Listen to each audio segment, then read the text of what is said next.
Beberapa waktu yang lalu, saya diundang memberikan kuliah umum di sebuah perguruan tinggi swasta di Jakarta. Sebelum acara dimulai, ya saya sempatkan ngobrol lah ya dengan dosen yang mengundang saya. Apa program yang paling diminati mahasiswa di Fakultas Komunikasi? Public Relation, Mas, katanya. Wah, saya tersenyum. Lalu bertanya lagi, kalau program jurnalistik? Wah, itu program yang paling sepi, Mas, katanya. Sekarang tinggal beberapa mahasiswa saja yang masih ikut. Mendengar penjelasan dosen tersebut, saya tidak terlalu kaget sebenarnya.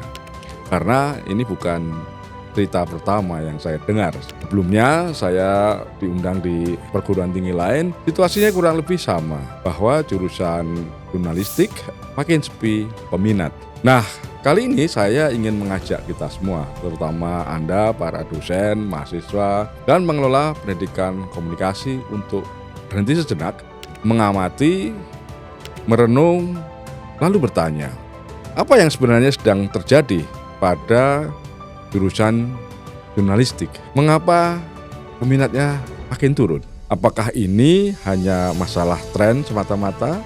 Atau justru ini pertanda ada yang lebih mendasar yang harus dibongkar dari dalam, dari pola pikir kita? Kita bahas setelah ini.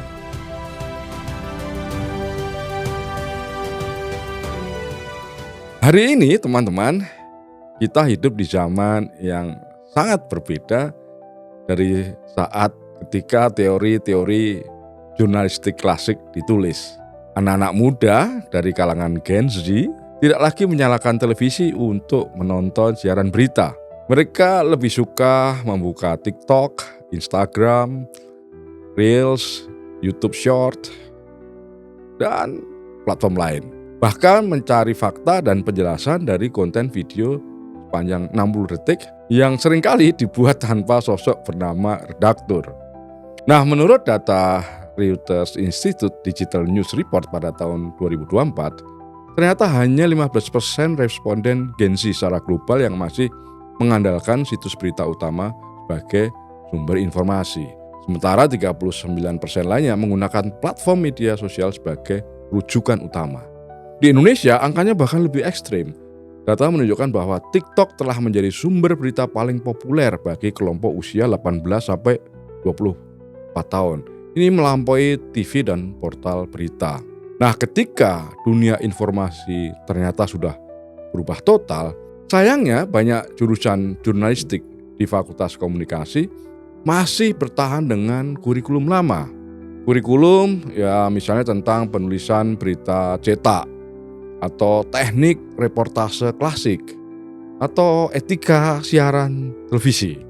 Nah, padahal fungsi media cetak dan televisi siaran di zaman ini jadi lebih mirip museum ketimbang panggung informasi utama. Lulusan jurnalistik hari ini banyak yang merasa terlempar ke dunia asing ketika mereka memasuki dunia kerja. Mereka tentu tahu ya karena sudah lulus tentang misalnya teori piramida terbalik. Tapi kebanyakan tidak tahu bagaimana membuat hook atau penarik perhatian konten media sosial. Mereka hafal istilah gatekeeping, tapi tidak paham bagaimana algoritma TikTok bisa memunculkan atau justru menenggelamkan sebuah berita atau konten.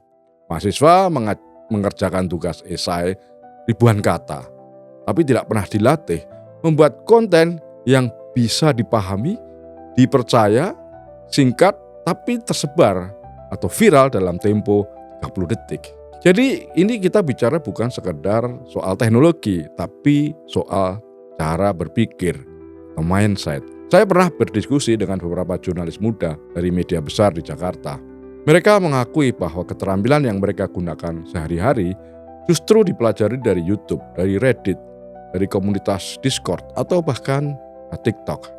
Mereka tidak belajar dari kampus, tidak mendapatkan ilmunya dari silabus atau kurikulum yang dulu mereka dapatkan. Nah, yang menarik, salah satu dari mereka bilang terus terang, Dulu di kampus saya diajarkan etika jurnalistik televisi.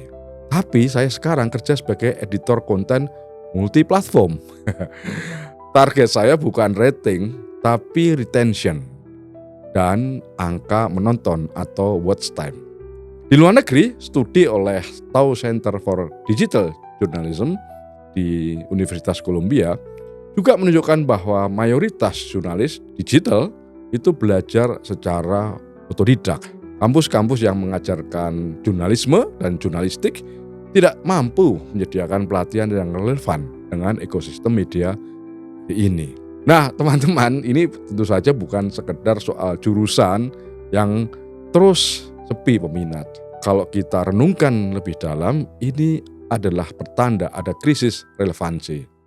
Dan tentu saja ini harus dijawab oleh perguruan tinggi, oleh dosennya, oleh mahasiswanya, dan semua pemangku kepentingan yang terkait dengan pendidikan jurnalistik. Langkah yang dilakukan tentu saja bukan dengan hanya menambal kurikulum lama. Tapi menurut saya harus mereboot total, merombak besar-besaran. Kenapa harus dirombak total? Bayangkan jika sekolah jurnalistik masa kini berubah seperti ini. Studio siaran misalnya sekarang berubah menjadi studio konten untuk Reels dan TikTok. Ujian akhir bukan lagi berbentuk skripsi atau makalah, tapi simulasi membuat utas edukatif atau kampanye multi-platform dalam tempo 24 jam. Mata kuliah etika misalnya tidak lagi berhenti di teori kode etik, tapi menjawab pertanyaan-pertanyaan kritis seperti ini. Bagaimana menjaga keberimbangan hanya dalam durasi 60 detik? Bagaimana menghadapi penyebaran hoax dalam sistem algoritma yang dipakai oleh platform-platform media sosial? Lalu bagaimana menjamin keberpihakan pada publik bukan pada clickbait yang banyak dianut oleh media daring atau media online? Saya menganggap bahwa kampus sekarang sudah harus berubah total. Sekarang harus menjadi laboratorium nilai, bukan sekedar museum teori. Dan ini pertanyaan saya untuk para dosen atau pengampu program jurnalistik. Kapan terakhir kali Anda memperbarui silabus berdasarkan ekosistem konten digital hari ini?